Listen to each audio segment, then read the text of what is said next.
कि इस समय की पत्थलगड़ी की मांग को कैसे लिया जाए।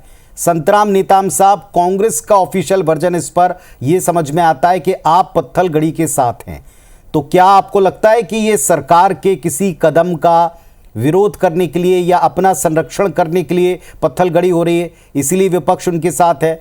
पिछले दिनों आपके बड़े नेताओं ने कहा था कि उद्योगपतियों को ज़मीन ना दे दें, इसलिए ग्राम सभाओं को सारे अधिकार दे दिए जाएं।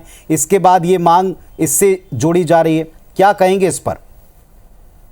देखिए पुनीत जी, अभी तोड़ेम साहब को मैं सुन रहा था, काफी हमारे वरिष्ठ नेता भी हैं और बुद्धिमान भी हैं और विद्वान भी हैं, पर मैं ये चीज की मुझे आपत्ति है, कहीं कांग्रेस वाले के ऊपर उन्होंने उंगली उठाए हैं। मेरा ये कहना है कि कहीं कांग्रेस वाले उस पत्थलगड़ी की जो अम्बेडकर जयंती के दिन जो हुआ, वहीं कोई नेता दिख रहा है क्या? केवल वहां के लोग हैं, हमारे एसटी एससी ओबीसी के लोग, जो जानते हैं रूढ़िवादी प्रथा के तहत उन लोग अपना अधिकार, संविधान में जो उनको दिया गया अधिकार, वो अपना उसको मांग रख रहे हैं। कोई बहुत बड़ा कुछ उसमें हम लोग कांग्रेस पार्टी इन्वॉल्व नहीं है ना। सरकार ये जो सोच रही है हमारा पार्टी के पक्ष में, ऐसा कुछ बात नहीं है। वहां के आदिवासी लोग अब जागरूक हो चुके हैं, उनको ये लग रहा है कि यहाँ के जो सवाल फिर मैं आपसे पूछूंगा, 18 से 25 के बीच में आपको याद आता है कोई कि पत्थलगड़ी को लेकर इस तरह कोई रैली निकाली गई हो, पत्थलगड़ी को लेकर कोई खबर आई हो?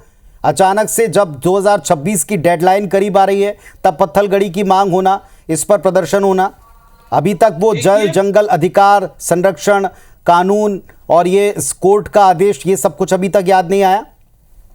देखिए पुनीत जी, आपको मैं ये स्पष्ट कर दूं, ये समय समय में मांग हमारे जो लोग हैं वो अपने संविधान चाहे कोई भी क्षेत्र में हो, वो अपने बात को रखते हैं। उनका अधिकार रखने, उनका मांग रखने का अधिकार है। इसमें कोई आंदोलन किसके पीछे में या इनकी रैली के पीछे में या पत्थलगड़ी के पीछे में कोई कांग्रेस का हाथ नहीं है। वहां के लोग जो जागरूक है, वहां के युवा लोग जान रहे हैं कि पूछ रहा हूं कि आप कह रहे हैं कि दरअसल अब लोग बड़े जागरूक हो गए हैं, तो जिस समय वहां बचाने की जरूरत थी, जिस समय वहां लाल आतंक ने पूरा कैप्चर कर रखा था, न जल जंगल जमीन किसी चीज पर, अगर आप वहां काम करें तो एक तरह से आपको लेवी देनी पड़ती थी नक्सलियों को। ये कड़वा सत्य है, लेवी वसूली जाती रही, वहां जो भी काम होते रहे उससे सुरक्षा में सरकार पैसे खर्च करती रही, सरकार संरक्षण देती रही, और वहां जो काम करे उसको वहां नक्सलियों को लेवी देती रहनी पड़ी।